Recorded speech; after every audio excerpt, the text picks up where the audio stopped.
Grandpa, your hands are gross. They're all scratchy and weird." The words, sharp and clear from the mouth of my 10-year-old grandson, Leo, sliced through the cheerful noise of his birthday party. He pulled his own soft hand away from mine as if he'd touched something rotten.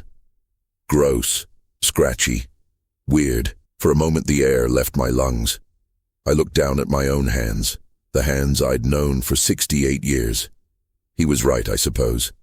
They are a roadmap of a hard life. The skin is thick as leather, crisscrossed with 1,000 tiny white scars from metal shavings and slipped wrenches.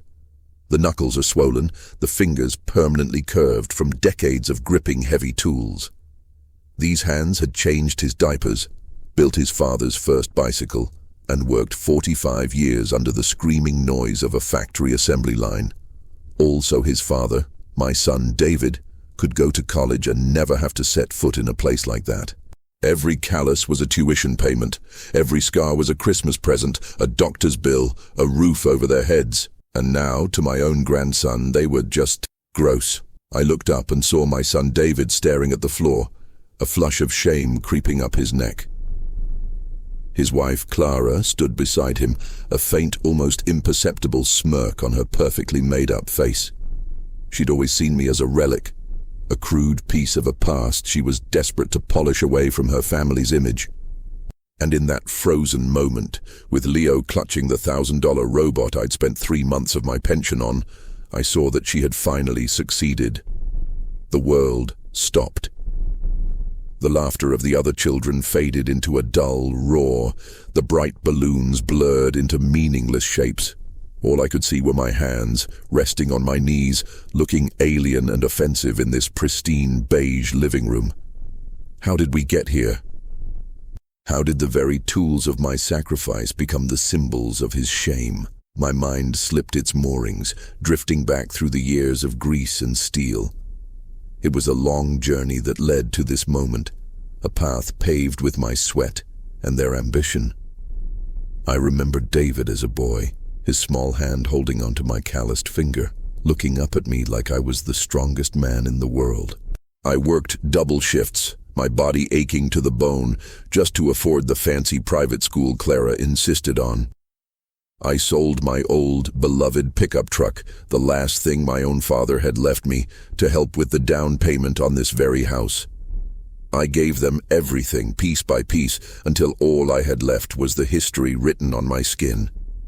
And they had taught my grandson to be disgusted by it. The drive home was a blur of taillights and my own shallow breathing. The expensive robot's empty box sat on the passenger seat like a tombstone for my pride. I carried it into the house, the silence feeling heavier than usual. I didn't bother with the main lights, just walked to my worn armchair and sank into it, staring at my hands under the weak glow of a single lamp. Leo's word, gross, echoed in the quiet rooms, each repetition sanding down another layer of the man I thought I was. For the first time in my life, a deep, biting shame took root in my gut, a cold physical thing. I turned my hands over, palms up, then down, examining them as if they belonged to a stranger. These hands had built things, fixed things, held a family together. Now, under this unforgiving light, I saw them not as tools of love and sacrifice, but as ugly, deformed things. The calluses were no longer badges of honor, but grotesque growths. The black crescent of grease permanently etched under my thumbnail wasn't a reminder of a hard day's work, but a stain I could never scrub away. The fine network of scars on my knuckles, each one a story, a slipped wrench, a sharp piece of sheet metal, now felt like a roadmap of my failure to become something more, something clean and respectable in their world. I felt invisible and ancient. The house seemed to agree. Every creak of the floorboards sounded like disappointment. The faded photograph on the mantelpiece of me holding a toddler David felt like a museum artifact from a debunked myth. He used to marvel at my rough palms, saying, "You're so strong, Grandpa." Now his son saw only the grime and coarseness. I thought of the 3 months of my pension I'd spent on that damned robot.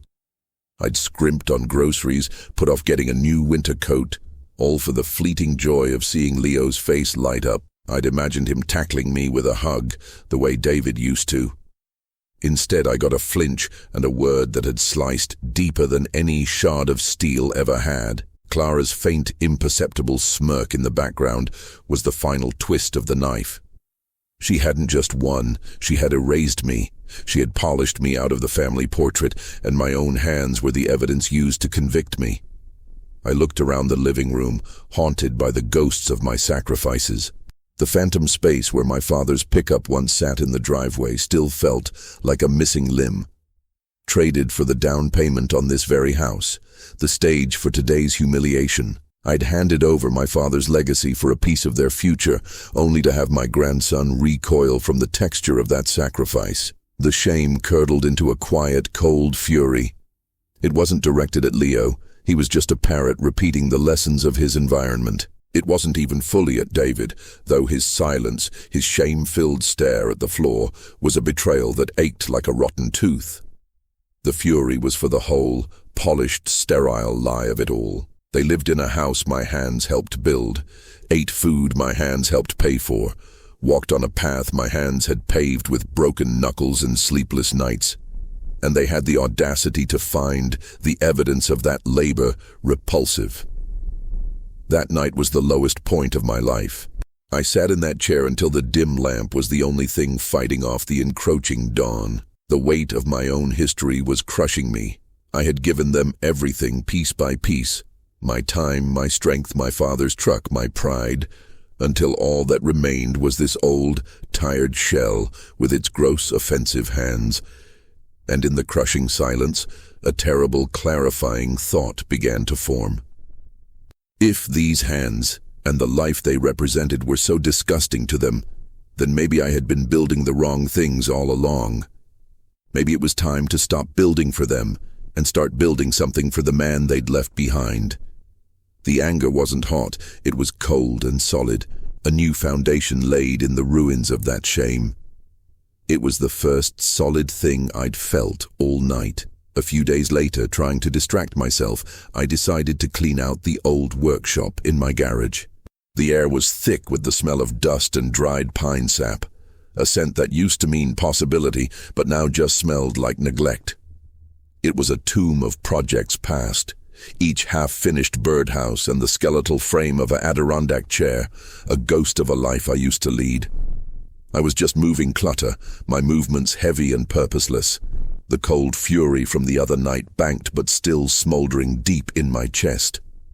The main toolbox was a heavy, rust-speckled chest, a beast of a thing I'd inherited from my uncle. I dragged it out from under the workbench, the screech of metal on concrete setting my teeth on edge.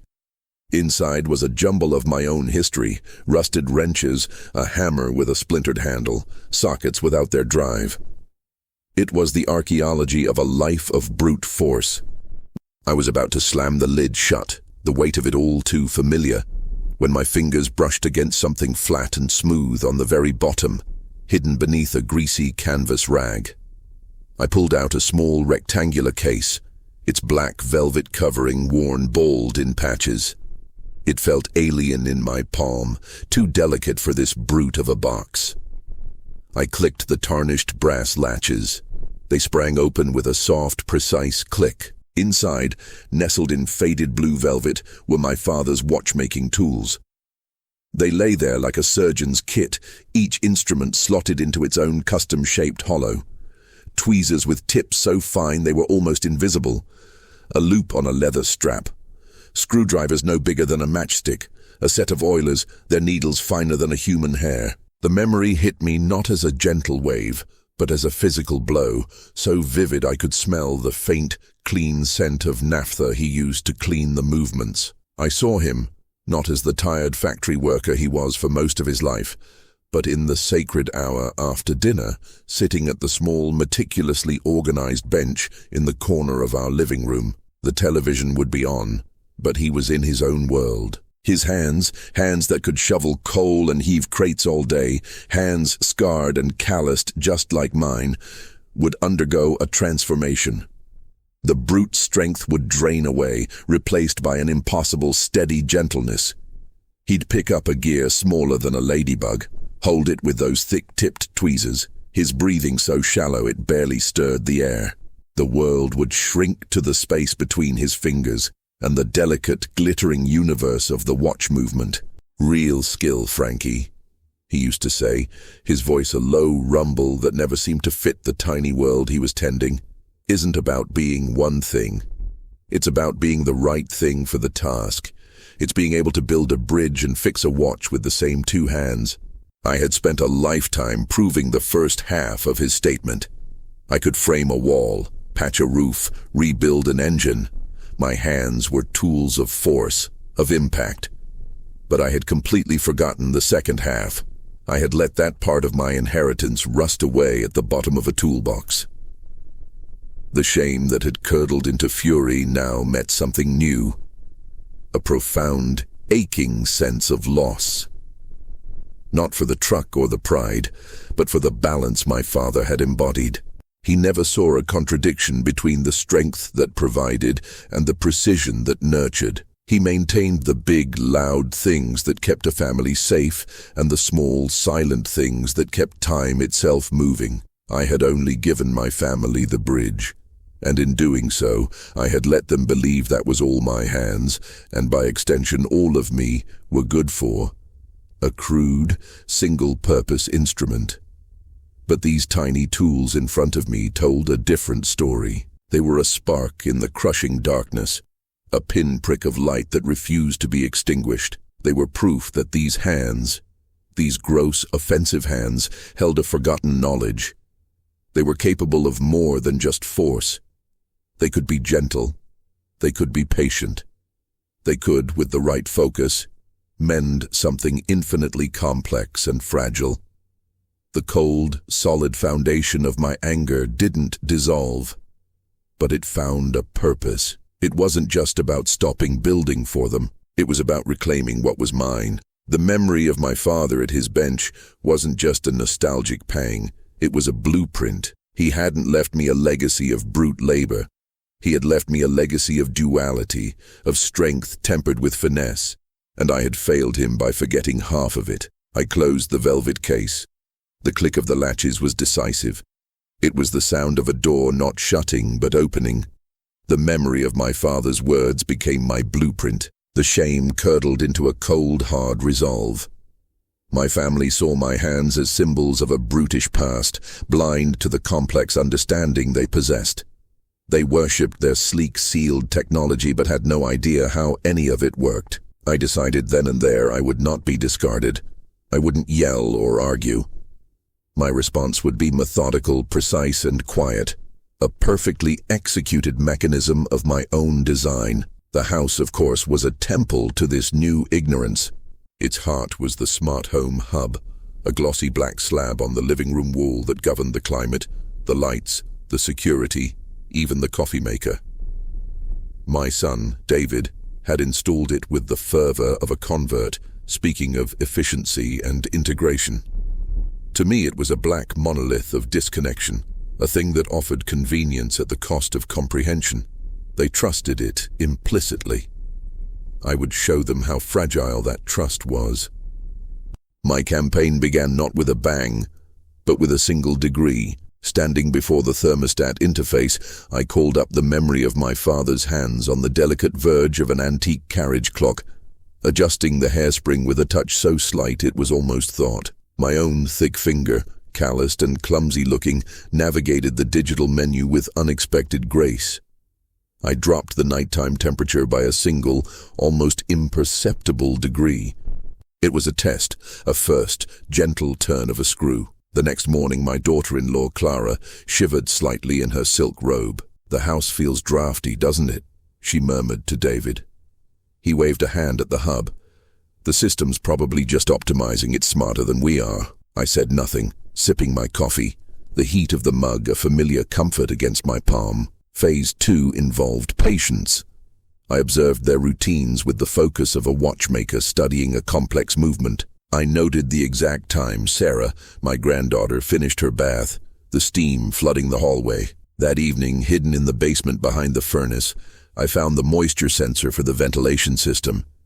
A few adjustments with a small screwdriver from my father's kit. a tool that felt like an extension of my own rediscovered nerve, and I introduced a slight delay. The fan would now kick on 5 minutes later than scheduled.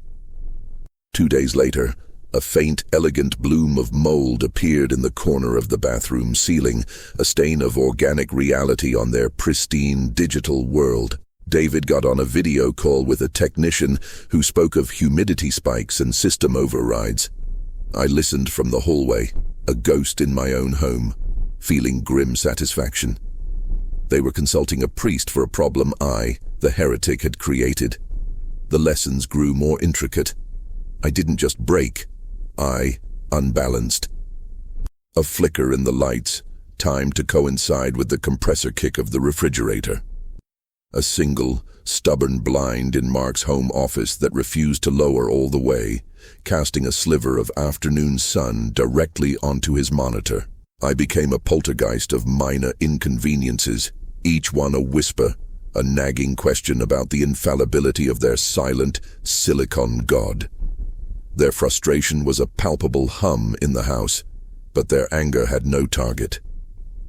You can't scream at a software glitch.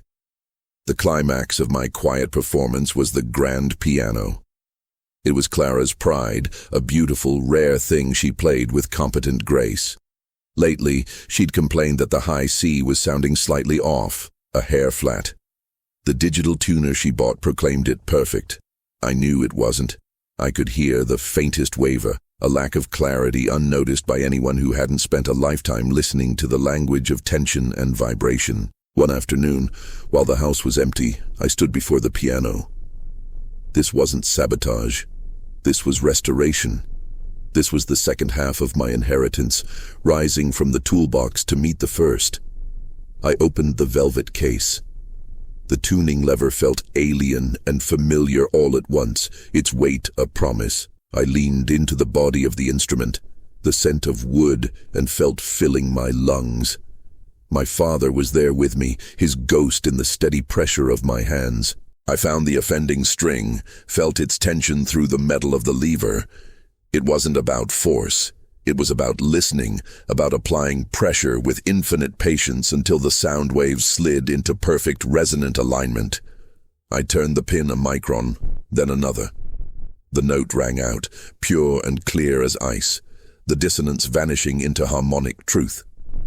She noticed it that evening. I was reading in my armchair, a relic in a room of modernity, as she sat down to play. Her fingers danced over the keys, and when she hit the high C, she stopped. She played it again, a single crystalline note. A small, puzzled smile touched her lips. She didn't look at the hub. She didn't call for Mark. She just played the note once more, her head tilted, listening to a perfection she couldn't explain. I didn't look up from my book.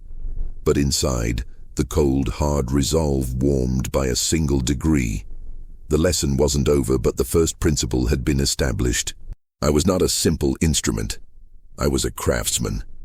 And they were finally, quietly, beginning to hear the difference. The silence in my own apartment had become a teacher.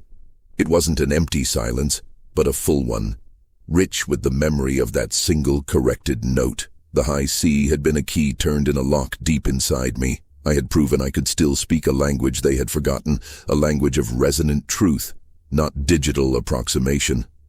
Now, I needed to learn theirs. My son's invitations felt like polite obligations, but I accepted everyone. I was no longer just the relic father, but a scout behind enemy lines. David, flushed with pride, would demonstrate his latest upgrades. "Watch this, Dad," he'd say, tapping his phone as a light shifted from sterile white to garish blue. It synced to my mood ring app. I watched the subtle delay between his command and the light's obedience. I noted the way the smart speaker's tiny LED would flicker, processing, always processing. He saw magic. I saw mechanics. He saw control. I saw the 1,000 tiny, fragile chains of command that granted it. He loved the theater of it. "Hey, Aura," he'd command the air, "set the scene for cozy evening."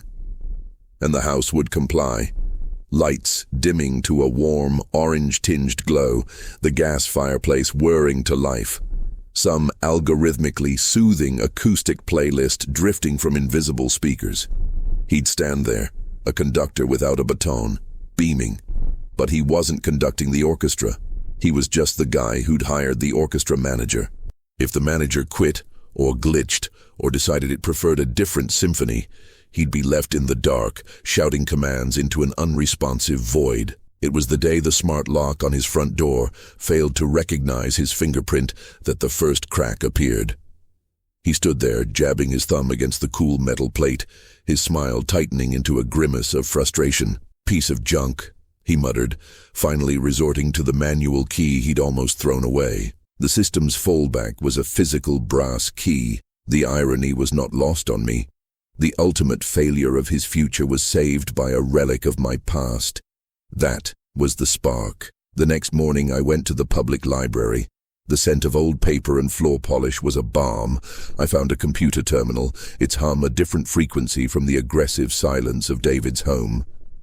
I felt a twinge of my own technological inadequacy, but it was overshadowed by a new sense of purpose. I wasn't here to browse or be entertained. I was here on a mission. I started with the brand name David was so proud of, Aura Home. I found their technical documentation, the dry PDF manuals meant for installers, not end users. With my old-school understanding of wiring, circuitry, and mechanics, it didn't take long for me to see the system's weaknesses. It was all there, laid out in sterile, technical prose. The Aura Hub was the brain, a sleek little box that connected to the internet. Every device, the lights, the locks, the thermostat, was a limb, communicating with the brain via a proprietary wireless protocol they called Synapse Mesh. The Synapse Mesh was just a fancy name for a wireless network that operated on a crowded public frequency susceptible to interference from everything from a neighbor's baby monitor to a rogue microwave oven. I dug deeper, cross-referencing forums where frustrated installers and paranoid hobbyists gathered. They spoke in a language of exploits and workarounds. I learned about packet injection and jamming, terms that felt alien, but the concepts underneath were as old as siege warfare. You find the weakest point in the wall and you apply pressure. And then I found it. The little gap in its logic that a flashy salesman would never mention. It was in the way the smart plugs, the outlets David used to control his lamps and coffee maker, authenticated with the hub. For the first 30 seconds after being plugged in, before they fully joined the Synapse Mesh, they were in a discovery mode. During this window, they would accept a connection command from any device, broadcasting the correct but unencrypted initiation sequence. It was a backdoor left open for convenience, a courtesy to the installer. A vulnerability to a craftsman. I leaned back from the flickering screen, the pale light washing over my hands. These weren't the hands of a hacker, not in the way they meant it. They were the hands that had held a tuning lever and felt the truth of a string. The principle was the same. It wasn't about brute force. It wasn't about smashing the system. It was about listening, understanding its inherent tensions and vibrations, and then applying the gentlest, most precise pressure. A single digital note, played at just the right moment, could bring the entire symphony into a new, unexpected alignment. David and his world saw technology as a monolithic, impenetrable force. I now saw it as an instrument, and a poorly tuned one at that. It was time to move beyond pianos. My son's house was the next instrument waiting for restoration. I just needed to get my hands on the right tools. The Greasy Spoon Diner was a world away from David's minimalist, sound-dampened apartment. The air smelled of old coffee, bacon grease, and the honest sweat of men who worked with their hands. Sal was already in the back booth, a mountain of a man hunched over a chipped ceramic mug. His hands, thick-fingered and crisscrossed with a lifetime of nicks and scars, made my own look delicate. He saw me coming and gave a slow, deliberate nod. "Frankie," he rumbled. "You look like hell." When I finished, he took a long, slow sip of his coffee, his eyes fixed on a point somewhere past my shoulder. "In a memory, my boy Marco," he finally said, his voice a low growl. "The smart home evangelist. Came over last month, installed a damn smart thermostat for me as a gift. Told me I was wasting energy, being inefficient." He set his mug down with a thud that made the silverware rattle.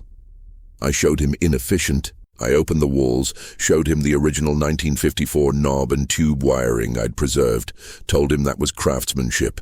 He called it a fire hazard, said I was living in the past. They've never felt the hum of a live wire in their bones. His fury was a tangible thing, a heat radiating off him. It's time these kids learned where their fancy world came from. I call it a hole. You're thinking like a piano man, Frank. You found the sour note. Now we need to play it. He flagged down the waitress for a pen and started sketching on a paper napkin. Not circuit diagrams, but something more profound. A map of power. Their whole world, he said, stabbing the napkin with the pen, is digital. Ones and zeros. Light. But underneath that, it's all analog. It's all sine waves and electrons, just like it's always been. Their security is all in the ones and zeros, so we don't fight them there. We go underneath. It was the equivalent of loosening the pins in a piano's rest plank before a tuning.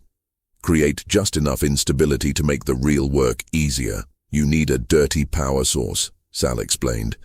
Something old. Something with a brushed motor. Something that draws a surge and creates feedback.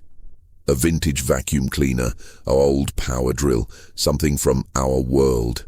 I still had my father's old bench grinder in the workshop, a heavy cast-iron beast that screamed to life and made the lights dim.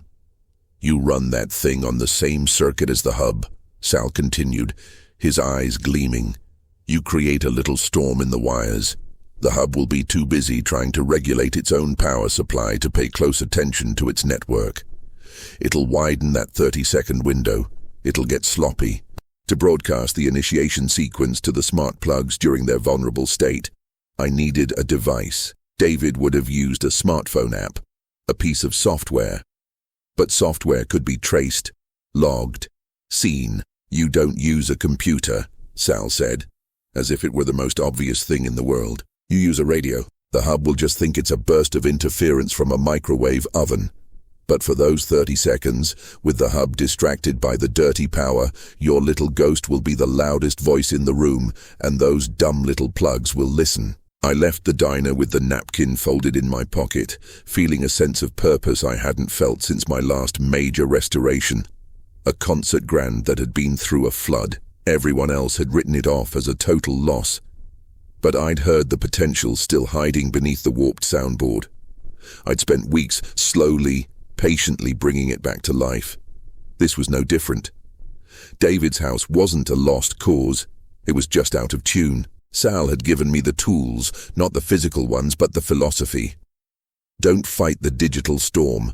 Ride the analog wave underneath it.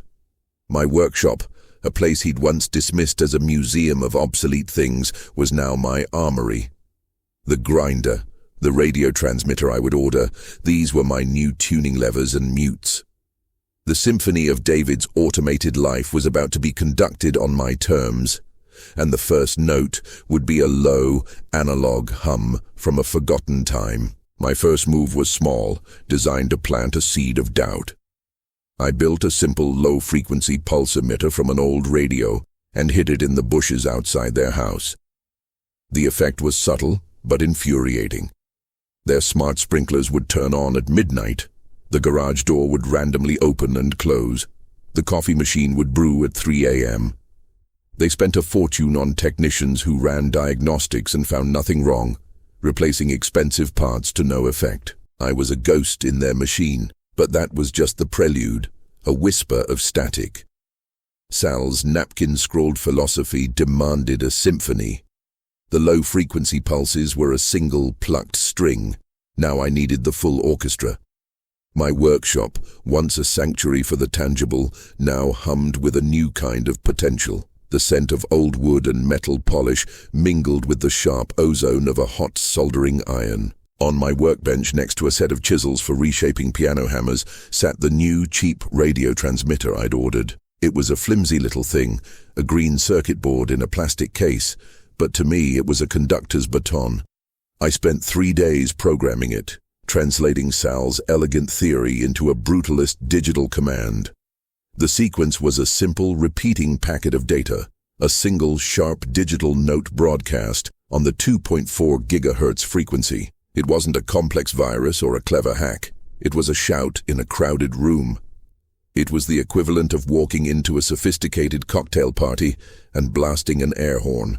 For 30 seconds, this ghost would be the loudest signal on the block, drowning out the polite chatter between the hub and its legion of smart plugs. The night of the performance, I felt a familiar tension in my hands, the same focused stillness that settled over me before tuning a particularly delicate instrument. This wasn't a war, it was a restoration. David's house was my flood-damaged concert grand, its systems warped and corrupted by a different kind of water. The silent, invisible flood of data that had seeped into its very bones. I wasn't here to smash it. I was here to make it sing my song. I parked a block away, the transmitter in my jacket pocket, feeling both insignificant and impossibly heavy. From my car, I had a clear line of sight to the house. It stood there, a sleek monument to modern convenience, its windows dark. I imagined the silent, frantic digital traffic inside, the hub querying, the plugs reporting, the thermostat making infinitesimal adjustments. A ceaseless, invisible ballet of obedience. My thumb found the power switch on the transmitter. This was the moment. I wasn't just throwing a party next door, I was about to hijack the entire neighborhood's conversation. I took a breath, the way I do before striking the first note of a complex piece, and flipped the switch. For a second, nothing happened. Then the house woke up. It didn't light up like a Christmas tree. It convulsed. The porch light flickered madly, strobing across the manicured lawn. Through the front window, I saw the cool blue glow of the living room TV flash on, then off, then on again, cycling through inputs chaotically.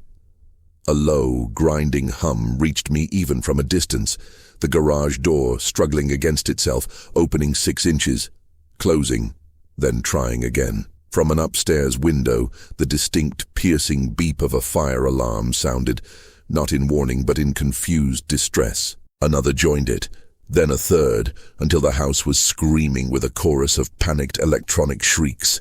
It was beautiful, it was chaos, but it was my chaos. For 30 glorious seconds, the house was a cacophony of liberated functions, every dumb smart device suddenly deaf to its master and listening only to the screaming ghost in the room. I pictured the hub in its closet, its indicator lights blazing red, overwhelmed by the dirty power, trying to diagnose 1,000 simultaneous system failures that had no logical source. And then, as programmed, the transmitter shut off. The silence was abrupt and absolute. The porch light stabilized into a steady glow. The garage door, halfway through its spastic dance, shuddered to a stop. The fire alarms ceased their wailing one by one, leaving a ringing quiet in their wake. The house fell dark and still again, but it was a different kind of quiet. It was the silence of shock, the silence of a system that had just been shown it was not in control. A light clicked on in an upstairs bedroom. Then another downstairs. I saw David's silhouette appear at the front door, his frame outlined against the hall light.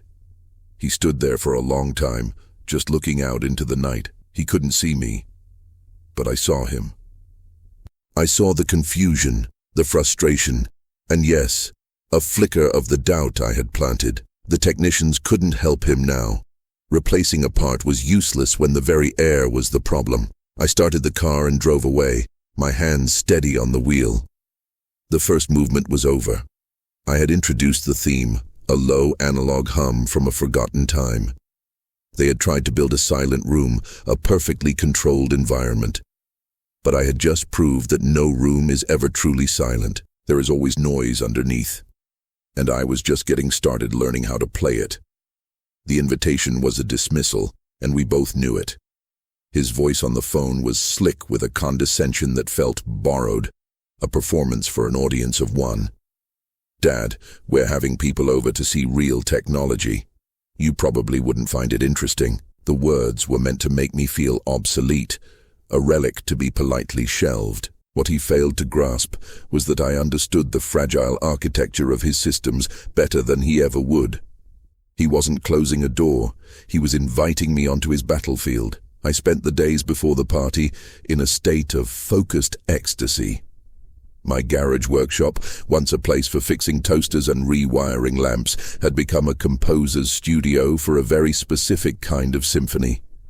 The first movement had been a simple, brutal shock, a single, overwhelming note of analog chaos. For the finale, I needed something more nuanced, more insidious.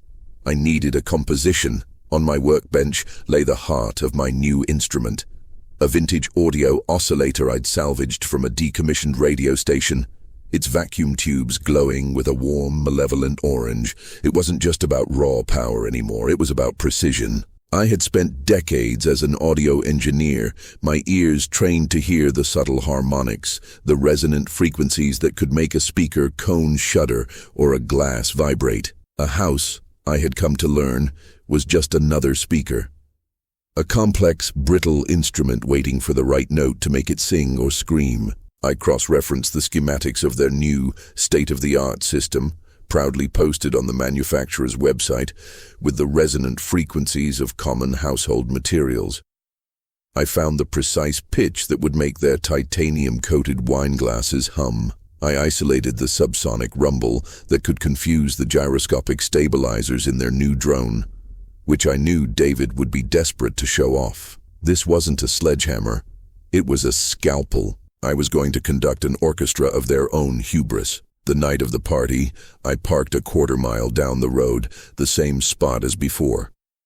Through my binoculars, the house was a blazing jewel, every window lit, showcasing the beautiful people inside. I could see them moving through the open-plan living room, glasses in hand, their laughter a silent pantomime of success. David was holding court, no doubt explaining the proprietary mesh network and the AI-driven environmental controls. Clara floated beside him, the picture of curated grace. They looked untouchable. I waited.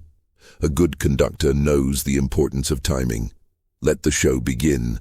Let them believe in their own invincibility. The first movement of my symphony was subtle, a low, almost imperceptible hum just at the threshold of hearing. I saw a woman near the kitchen sink tilt her head slightly, then shrug and take a sip of champagne. The second movement was visual. The massive, floor-to-ceiling smart window, which was supposed to be displaying a tranquil alpine scene, developed a faint, rolling wave, like heat haze on asphalt. David tapped the control panel, a flicker of annoyance crossing his face. A few guests glanced over, their conversations faltering for a second. Then, I introduced the strings. With a slight adjustment of the oscillator, I found the resonant frequency of the crystal in their champagne flutes. One by one, throughout the house, the fine stems began to sing, a high, piercing ring that cut through the jazz playlist. People stopped talking, looking down at their glasses in confusion. A man laughed nervously. Must be a trick of the acoustics. He typed commands into his tablet. I responded by having the climate control system engage full Arctic mode. A gust of freezing air blasted from the vents, sending women clutching their bare arms and causing a waiter to nearly drop a tray of canapes. The real crescendo began when I turned my attention to their new pride and joy, the security and entertainment drone. It was hovering near the ceiling, projecting a soft, mood-setting light onto the wall. I fed it a subsonic command, a ghost in its machine code. The drone stuttered. The light flickered, then died. For a moment, it hung there, a dead metal insect. Then, with a whirring screech, its rotors spun wildly, and it began a drunken, lurching dance through the living room, its obstacle avoidance sensors completely blind. People shrieked and ducked as it careened off a light fixture, sending a shower of glass crystals tinkling to the floor before it dive-bombed straight into the faux waterfall feature, landing with a sizzle and a final, pathetic sputter. Pandemonium. Controlled, polite, expensive pandemonium, but pandemonium nonetheless. The alpine scene on the window dissolved into a mess of digital pixels. The music stuttered between a bossa nova and a death metal track I'd briefly injected into the stream. The lights began to strobe, turning the scene into a frantic, silent movie of panic. I found David in the lens of my binoculars. He was standing in the middle of the chaos, his tablet held limply at his side. He wasn't trying to fix it anymore. He was just staring at the walls, at the screaming guests, at the broken drone in the water. The arrogance was gone, stripped away, leaving only raw, bewildered fury. He knew. He couldn't prove it, he couldn't explain it, but in his bones, he knew this was no malfunction. This was a message. I didn't stay for the encore. I had already played my piece. I packed my oscillator into its case, the vacuum tubes fading from orange to black. As I started the car and pulled away, I left behind a house that was no longer a smart home, but a monument to a very stupid mistake. They had wanted a silent room, a perfect system. I had given them a concert. And the review, I was certain, was going to be scathing. The night before the big party, I made my move. Sal had tipped me off about a planned 15-minute maintenance blackout in their sector. It was a gift, a perfect, legally sanctioned shroud. In the resulting darkness, I slipped into their garage, the air thick with the scent of expensive epoxy and new rubber. It was a cathedral of consumption, housing a fleet of silent, gleaming electric vehicles. My target was nestled in the far wall, the main control hub, a sleek brushed metal panel that looked more like a piece of minimalist art than the brain of a house, using the delicate watchmaker's tools and the steady hands they had mocked. I went to work. The lock was a joke, a child's puzzle for someone who understood the physics of a tumbler. Inside, it was a rat's nest of fiber optics and multicolored wires, all leading to a single central processing unit. It was coldly digital, all microchips and solder.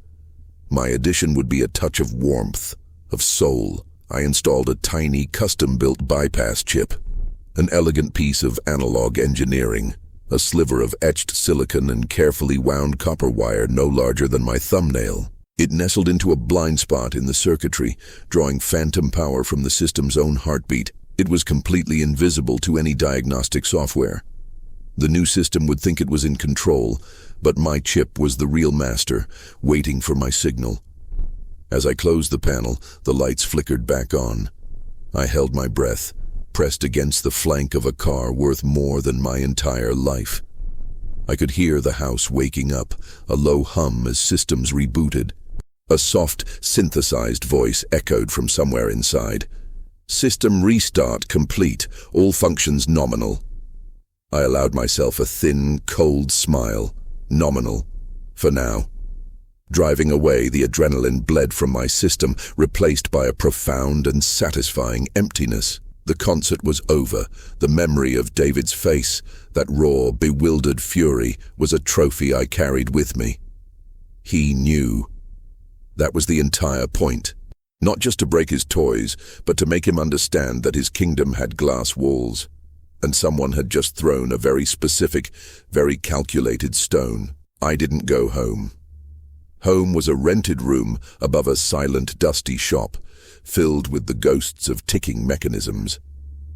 I drove to the old observatory on the ridge, the one the city had decommissioned years ago.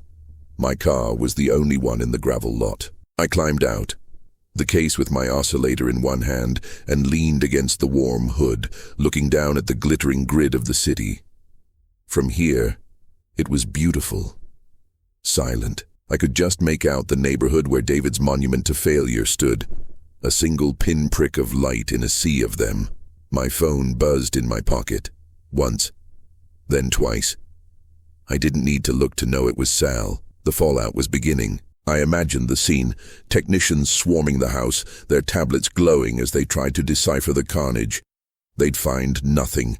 The bypass chip had performed its final act of sabotage, overloading and burning itself into an unrecognizable speck of carbon the moment the drone hit the water.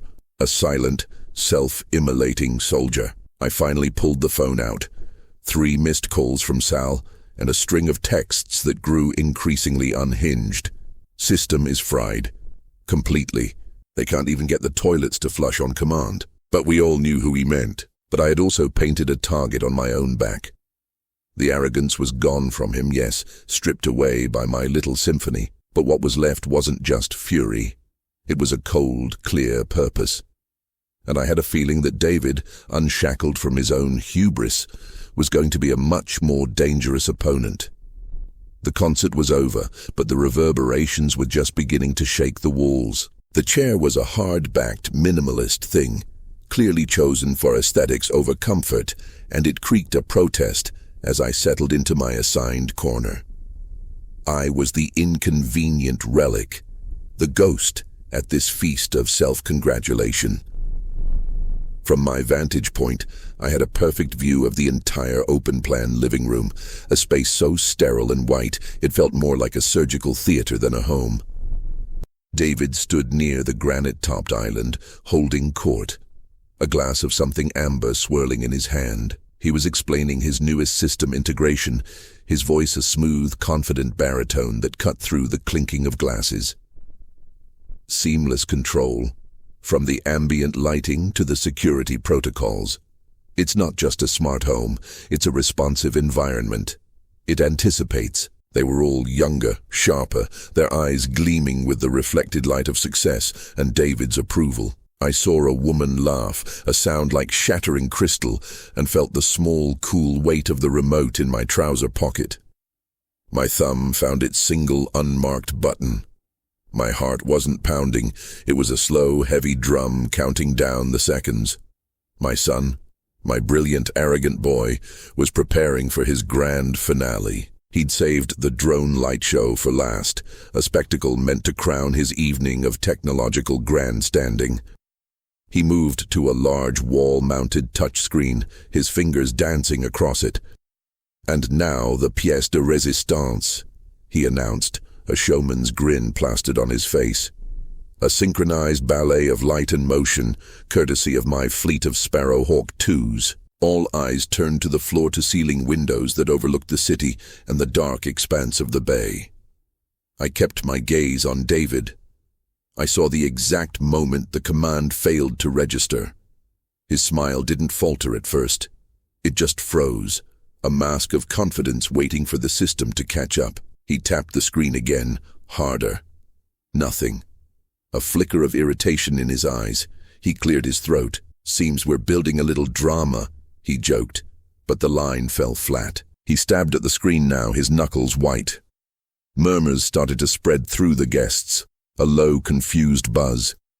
Then the lights in the house flickered.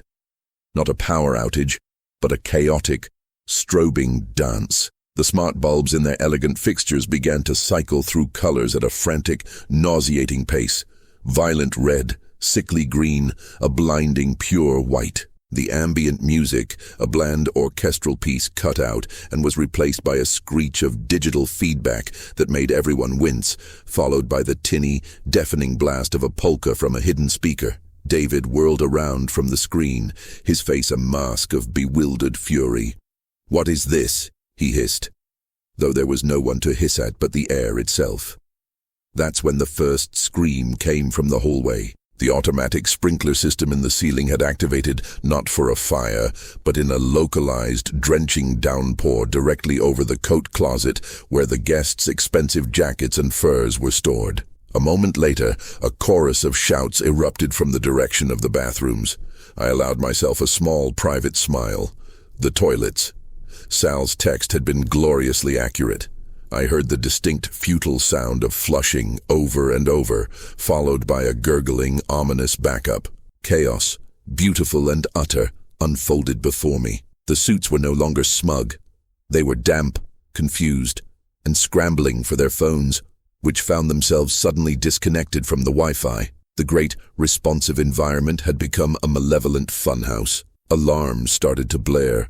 The security system, the carbon monoxide detector, the panic button someone had undoubtedly pressed by accident. It was a symphony, my symphony, and every note was a shard of glass grinding against David's perfect world. He was no longer trying to work the panel.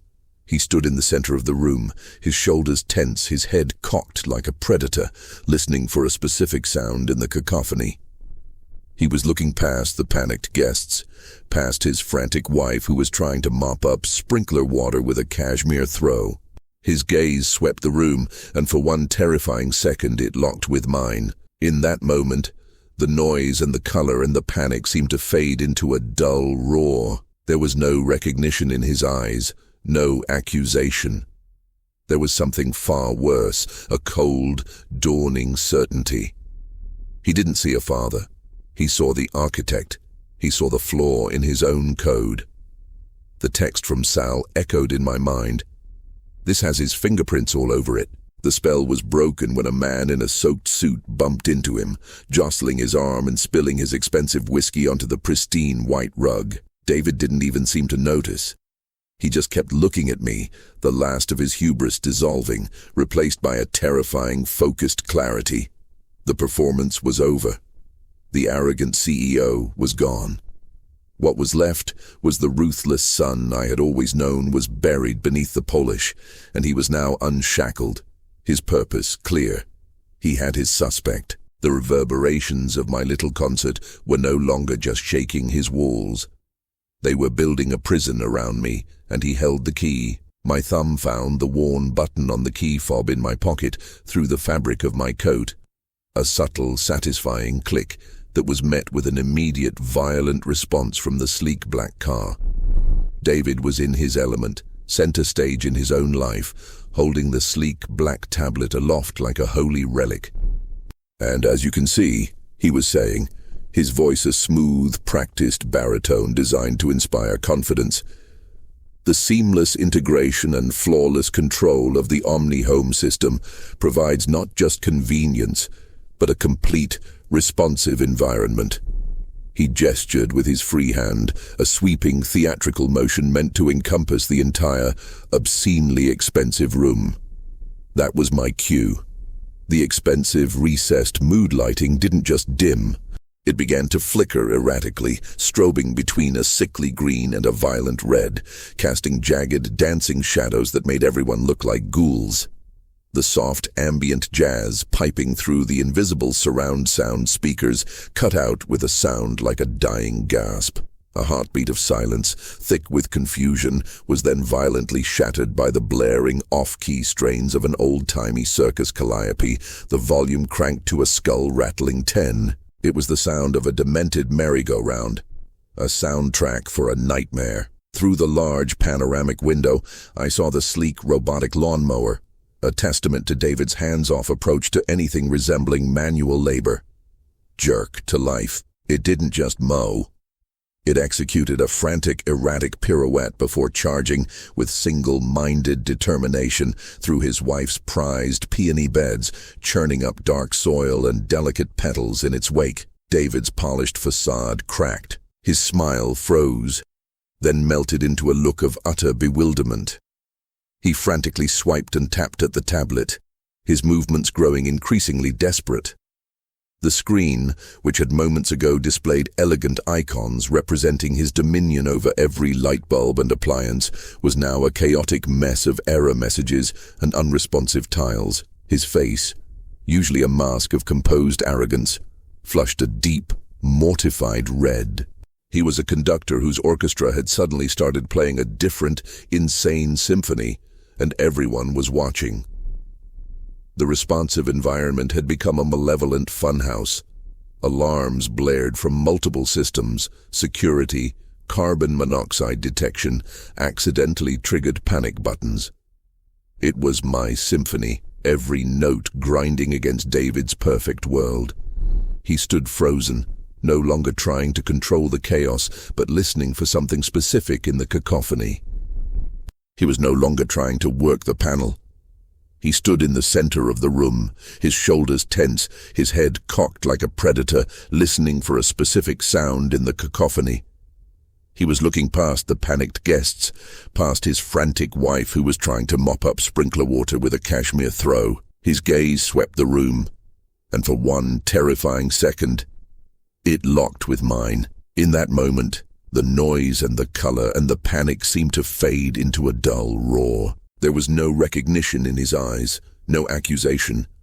There was something far worse, a cold, dawning certainty. He didn't see a father. He saw the architect. He saw the flaw in his own code. The text from Sal echoed in my mind. This has his fingerprints all over it. He just kept looking at me, the last of his hubris dissolving, replaced by a terrifying, focused clarity. The performance was over. The arrogant CEO was gone. What was left was the ruthless son I had always known was buried beneath the polish, and he was now unshackled, his purpose clear. He had his suspect. The reverberations of my little concert were no longer just shaking his walls. They were building a prison around me, and he held the key. He didn't move towards me. He didn't point a finger or shout my name. Instead, he did something far more chilling. He raised the tablet again, not as a tool of control, but as a weapon. His thumbs flew across the screen, not with panic, but with a grim, surgical precision. The flickering lights stabilized, not to their previous warm glow, but to a harsh, clinical white, illuminating the wreckage of his party with unforgiving clarity. The blaring circus music cut off, replaced by a dead, heavy silence, broken only by the frantic beating of the sprinkler system against the windows. He had just performed a hard reset. He had taken back control, not through the elegant user interface, but by brute force. He had severed the connection. My little key fob was now a useless piece of plastic in my pocket. The back door I'd so carefully built, the ghost in his machine, was gone. I was no longer the puppet master in the shadows. I was just a man standing in a waterlogged room, my weapon neutralized. David finally moved. He didn't push through the crowd. He simply walked, his path clearing before him as if by some unspoken command. He stopped a few feet from me, his eyes, those cold chips of blue granite, boring into mine. The chaos around us continued, guests shivering, his wife near tears, the smell of wet carpet and fear thick in the air. But we existed in our own silent, charged bubble. He didn't yell. His voice was low, a razor wrapped in silk, meant only for me. "The override code," he said. "The one you insisted I install for you just in case. An old man's paranoia, you called it. You taught me that every system has a flaw, Father. You just never considered that I might be the one to find yours." He took a half-step closer, his presence overwhelming. The fingerprints were all over it, the elegance of the sabotage, the specific, almost artistic choice of failures. It wasn't a hack, it was a signature. And I always find the bug. He had taken back control, not through the elegant user interface I had so painstakingly subverted, but by brute force. He had severed the connection. My little key fob was now a useless piece of plastic in my pocket. The back door I'd so carefully built, the ghost in his machine, was gone. I was no longer the puppet master in the shadows. I was just a man standing in a waterlogged room, my weapon neutralized. David finally moved. He didn't push through the crowd. He simply walked, his path clearing before him as if by some unspoken command. He stopped a few feet from me, his eyes, those cold chips of blue granite, boring into mine. The chaos around us continued, guests shivering, his wife near tears, the smell of wet carpet and fear thick in the air, but we existed in our own silent, charged bubble. He didn't yell. His voice was low, a razor wrapped in silk, meant only for me. "The override code," he said, "the one you insisted I install for you just in case. An old man's paranoia, you called it. It wasn't a hack, it was a signature." He hadn't been stunned into silence by my little display. He had been waiting for it, letting me have my final, futile moment of perceived victory before he pulled the real curtain down. The silence stretched, broken only by the drip, drip, drip of water from the chandelier onto the ruined Persian rug. The guests were statues, their shock now morphing into a rapt, horrified fascination. This was the real show. The meltdown they'd expected from David was happening, but it was a cold, controlled detonation aimed squarely at me. I had to pivot. I had to find a new angle. Any angle. My eyes dropped from his glacial stare to the chip pinched between my father's old tweezers. My father. The man who taught me that every piece of hardware has a story, a weakness you can exploit if you know how to listen to it. A bug, I echoed, my voice sounding rough, unused. I held up the tweezers, the tiny silicon square glinting under the steady accusatory lights. You're looking for a ghost in the code, David. But the problem was always right here, in the bones of your perfect house. I was building a new narrative, right there on the spot, layering a lie over the exposed truth like a cheap coat of paint. This chip regulates the power flow to the tertiary subsystems, a cheap off-brand part. It was bound to fail. It created a cascade effect that your software diagnostics couldn't possibly interpret. Run a level 4 diagnostic on the main power bus, David commanded, his voice calm. Isolate the tertiary regulator. I want a full hardware integrity report and a cross-reference with the original procurement manifests. I had been counting on the chaos, on his panic, on him accepting the simple physical solution offered by his aging, mechanically inclined father. I hadn't counted on this cold, methodical dissection. I watched Arthur's thick fingers fly across the screen. The guests were holding their breath. The drip, drip, drip was a ticking clock, counting down my exposure. I saw the truth dawning on a few faces, the tech investors, the engineers. They were starting to see the shape of the hole in my story. My gaze flickered over David's shoulder to his wife, Elena. She wasn't looking at the tablet or at her husband, she was looking at me. And in her eyes, I didn't see anger or betrayal. I saw a deep, weary sadness. She knew. Maybe not the specifics, but she knew the nature of the war being waged in her flooded living room. Arthur looked up from the tablet. Diagnostic complete, sir. The tertiary regulator is functioning at 100%. No faults detected. The manifest confirms it's the original certified component. He didn't have to. You built a back door, Father. You planted a ghost, and then you tried to cover its tracks with a cheap magic trick. David ficou paralisado, seu reino tecnológico em ruínas ao seu redor. Os convidados importantes não olhavam para os sistemas que haviam falhado, mas para mim, o velho do canto que havia desmontado o Deus digital deles. Eu podia ver Léo observando com os olhos arregalados, tentando processar o colapso do mundo perfeito de seu pai e a revelação de um tipo diferente de poder.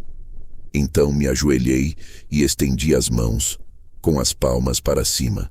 Estas mãos, disse minha voz baixa e firme, podem estar calejadas, mas sabem construir coisas e sabem desmontá-las.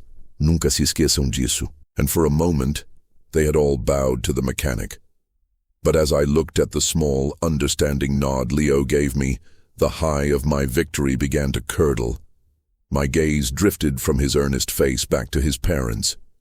Clara's hand was pressed to her mouth, not in shock, but as if to physically stop herself from screaming. David, however, was not looking at his ruined party or his shattered prototype.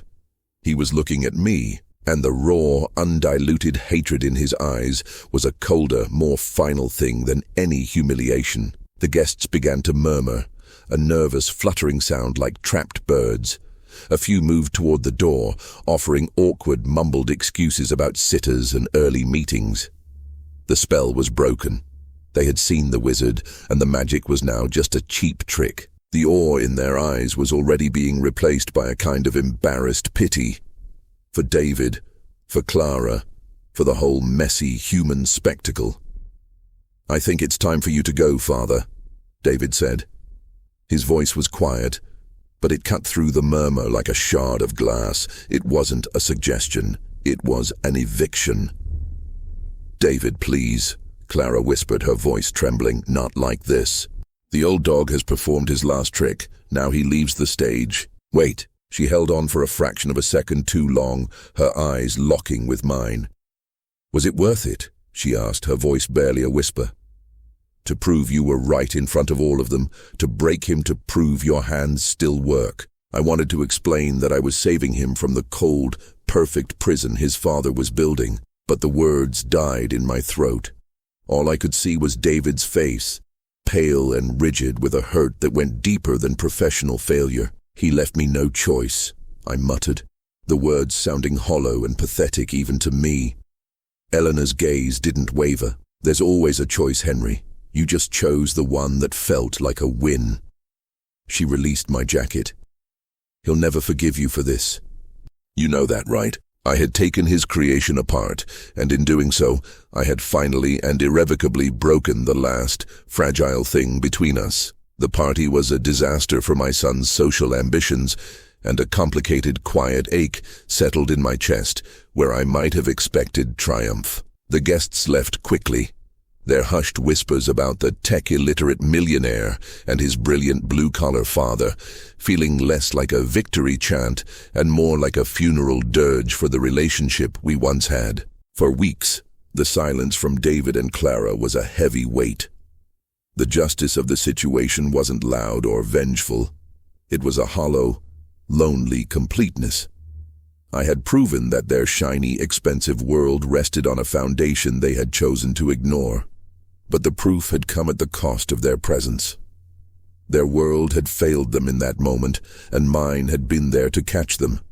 But the net was woven with threads of sadness and regret. For the first few days, I wore that victory like a new coat, buttoned tight against the chill of Elena's final words. I replayed the moment in the flooded living room, the satisfying click of the main valve, the stunned silence, and then the grudging admiration.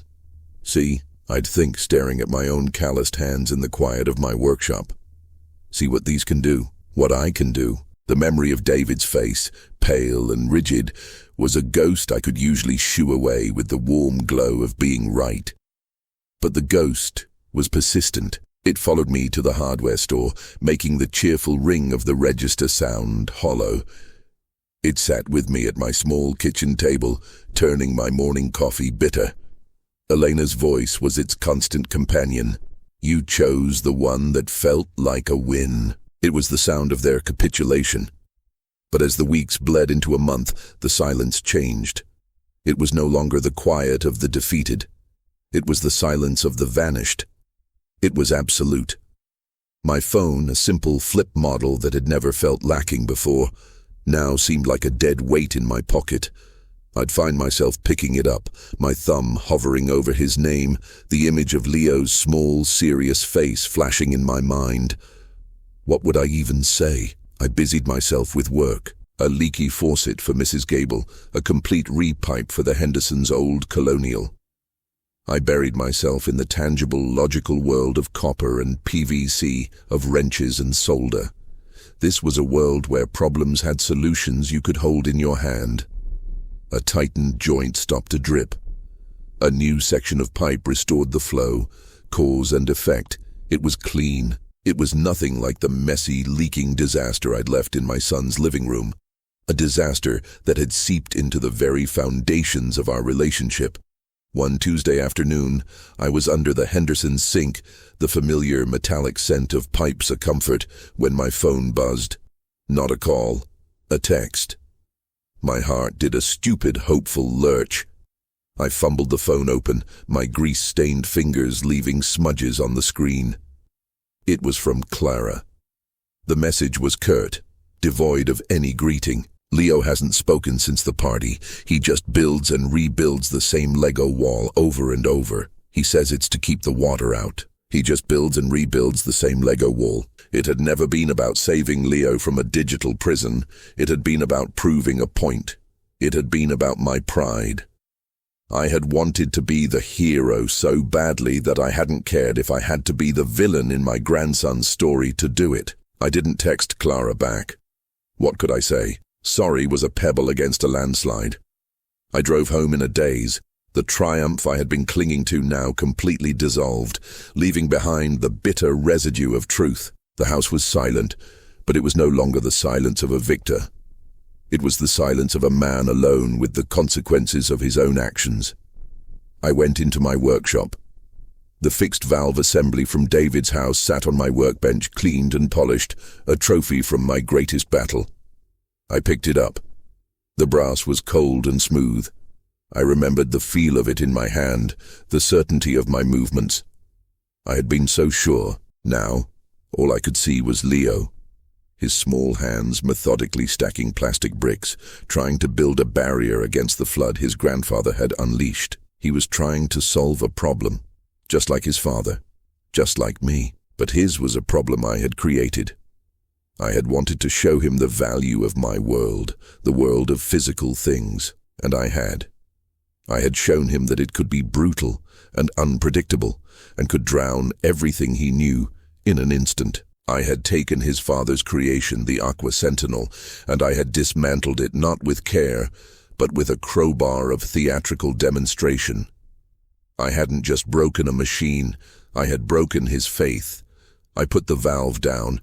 It was no longer a trophy, it was evidence. The phantom of my victory was gone, and the real, lasting damage remained. I had proven my hand still worked, yes, but only to push my son away and build a fortress of silence around my grandson. The house was saved, but the family was not.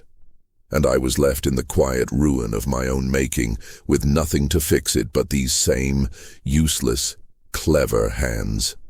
About a month later, my doorbell rang.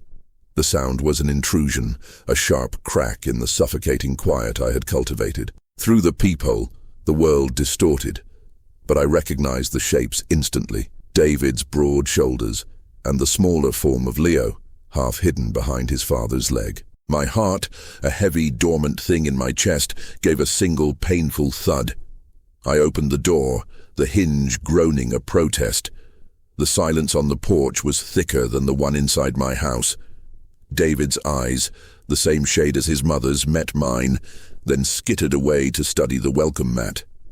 "Dad," he began, his voice rough as if unused.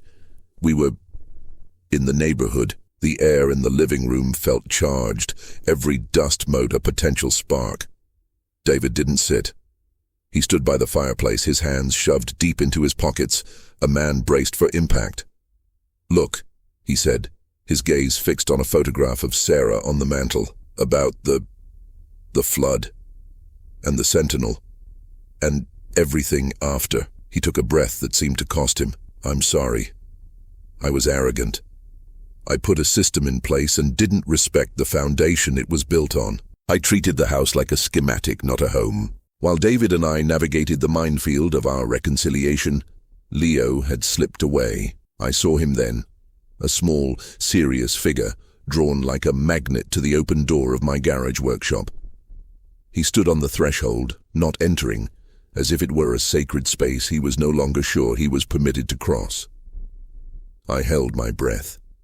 David, noticing my focus, fell silent. Leo's eyes scanned the familiar chaos, the jars of sorted screws, the old vise, the scent of metal and oil. His gaze landed on my workbench where the guts of an old mantel clock were spread out like a mechanical autopsy. Springs, levers, and tiny, intricate gears were laid out on a soft cloth. He took one tentative step, then another, his small sneakers silent on the concrete floor.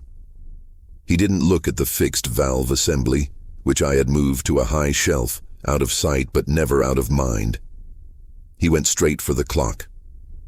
His hand, so small and perfect, hovered over a brass gear no larger than a dime. He didn't grab it. He extended a single finger and, with a touch of breathtaking gentleness, stroked its edge. It was a caress, a question. Then he looked at my hands, my old, scarred, knotted hands resting at my sides. They were still. He studied them as if seeing them for the first time, not as weapons that had dismantled his father's world with brutal force, but as instruments that could coax music from silence and order from chaos. He looked from my hands to my face, his own small features pinched in concentration. "Grandpa," he said, his voice quiet, stripped of fear and filled with a genuine dawning curiosity. "Can you teach me how to make something work?" The words were so simple, yet they dismantled the last of my fortress, brick by brick. He wasn't asking me to fix what was broken. He was asking me to show him how to build. He was offering me a chance to redefine my legacy, not as one of destruction, but of creation. A smile broke over my face, a real, deep, unforced thing that felt like the first true expression I'd managed in a month.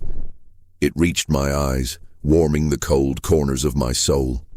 The useless, clever hands he had just absolved were suddenly alive with purpose. "I can," I said, my own voice thick with an emotion I didn't dare name. "I'd like that very much, but it's wild. It wants to let it all go at once." I handed him a small safe gear. "Here, your first job is to find where this one belongs." My hands were no longer a source of shame. They were a bridge, a testament, a legacy finally and so gratefully being passed on.